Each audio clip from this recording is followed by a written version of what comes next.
Put your hands together for Michelle Thomas. Let's welcome Michelle Thomas. All the way from Dallas, Texas. Very funny lady. Give it up for Michelle Thomas. No, I'm teasing. I realized apparently 5 years is like the comfort zone level for marriages. Because like when we first got, engaged or we're dating, we went somewhere and I'm like, oh my gosh, where are we going? He said, dress very casual. Now after 5 years, he took me out last night since I have a show tonight and I'm like, oh my God, where are we going? Do I have to put on a bra or get out of the car?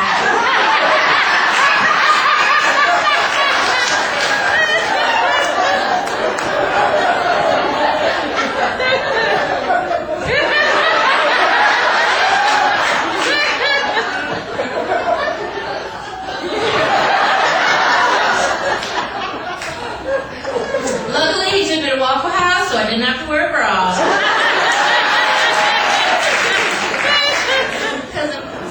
I enjoyed being married. We met online. Any of you guys tried online dating?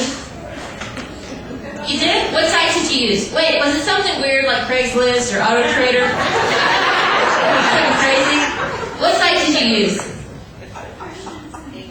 Christian Singles. Oh, so that's a cute one. Yes, I actually met my husband through a Christian Singles site.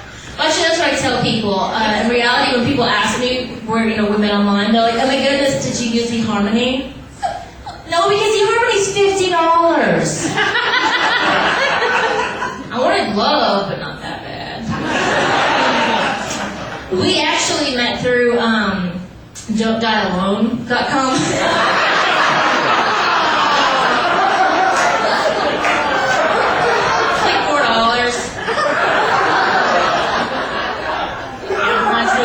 You get a one-bedroom apartment and a bunch of cats. It's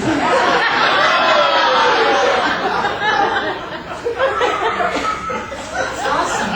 People use all sorts of sites. I did a show in Arkansas. I had somebody say Pet Finder.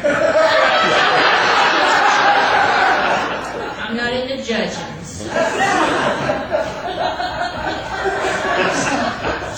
Enjoy being married. Online dating, though, for those of you that haven't tried it, it changes the whole dating dynamic. Because like regular first date, you're going out, you're getting dressed, you're like, oh, I wonder where he's going to take me to eat. Luckily, he was a little cutie pie. See, I was so petrified though, right? Because I'd never done online dating before, and the only person I knew that did ended up in a freezer. So, it wasn't a freezer, it was some baseboards. I don't know that he killed her, but I haven't seen her in 4 years. And he has a mustache, and let's face it, the only two types of people on the planet that have mustaches are perverts and pirates. And he didn't have a boat. So.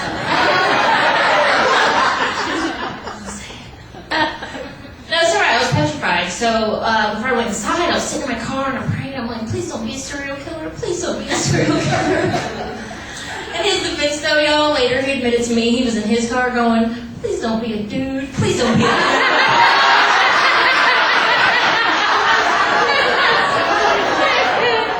Not again. Just to mess with him, though, I'm like, silly, I'm not anymore. That's right. I'm one of these women that the baby's worth it. I do not enjoy being pregnant. If I have one more woman come up to me and tell me that they've never been happier and healthier when they were carrying a child, I'm going to throw them everywhere. And the first, I'll tell you, we made the smartest decision ever. We decided to move from Georgia to Texas, and I was like, ooh, what better place to spend my third trimester than Houston?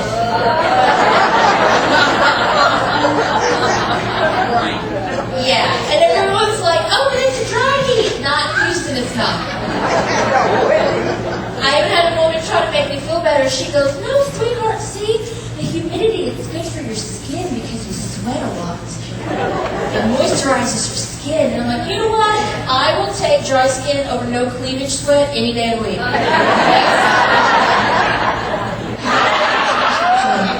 And he said, I am a big girl, I'll get it out there. I don't mind now, I'm comfortable in my skin.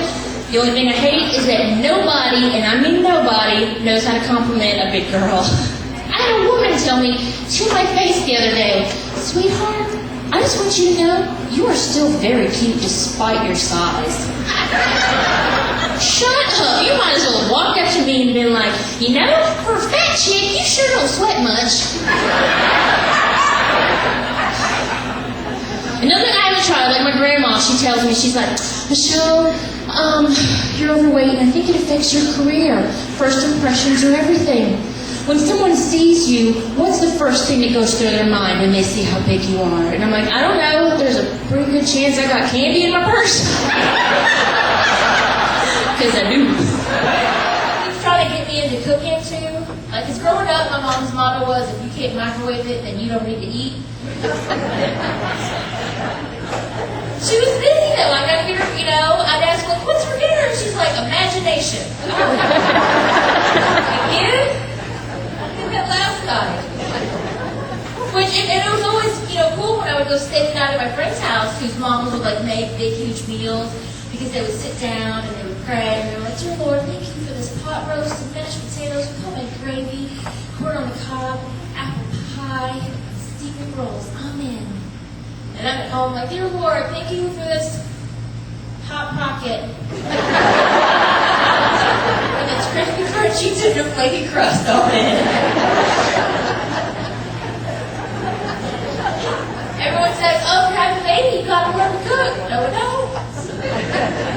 I have a husband that can cook, and it works out perfect around holidays, because I bet 90% of poor ladies in here, Thanksgiving, Easter, Christmas, 3 days leading up to the big day, what are you doing, slaving in the kitchen?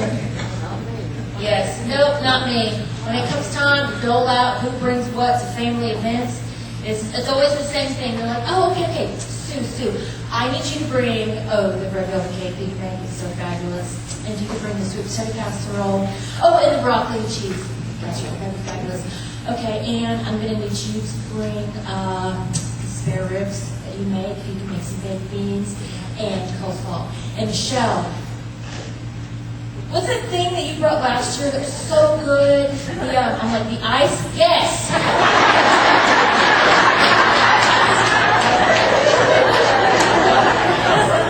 I can give you the recipe if you need it. I'm a ninja in the kitchen when it comes to ice. And I can bring paper plates and cups like nobody's business. My husband too, he doesn't think about it. Like, you know, he and I, we eat too much junk food, we eat out too much. And we both have a terrible, awful sweet tooth. And he's got to the point now that I'm pregnant, he will try to hide sweets from me. You can try to hide sweets from a pregnant woman. I was sniffing out like a Wolverine. He brought home Krispy Kreme donuts and hid them in the microwave. I'm like, "You horse's butt, you want to hide it somewhere I won't find it? Try the oven."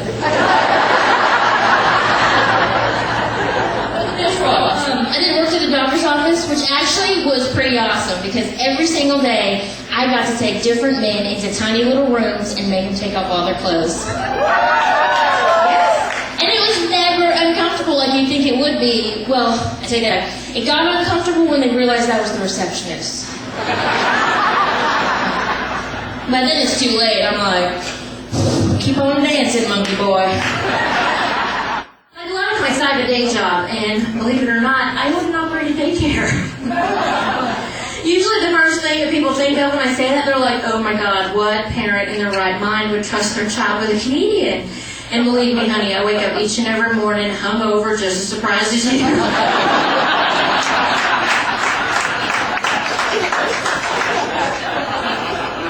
Amazing.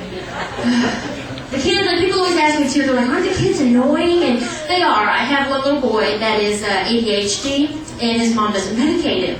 So finally I had to pull her to the side, and I'm like, "Look, sweetheart, we've got to put him on something. I don't care what it is, like Ritalin or eBay."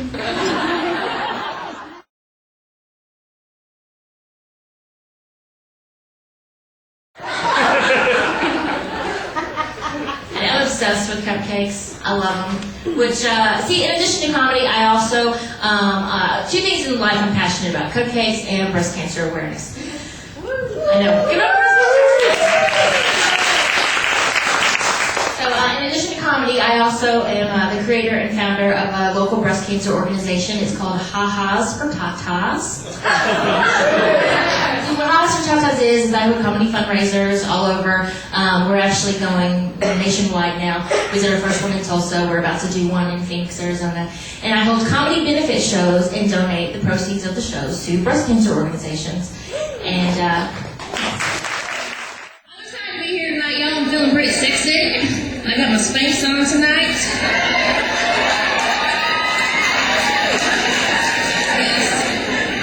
How many ladies I got sporting the Spanx this evening? Right there, look at you, girl. I love the Spanx. For those of you like skinny girls, you don't know what the Spanx are. You are right there, aren't you? Wow. He's like, this is the worst stripper ever. I promise, darling, I don't move around too much. You look scared to death. She said, I'm going to fall on you. Jeez Louise, good Lord. You really do. You look petrified. I'm going to go over here. No, for you skinny girls, though, guys, you don't know what Spanx are. This is like a sausage casing for a fat chick.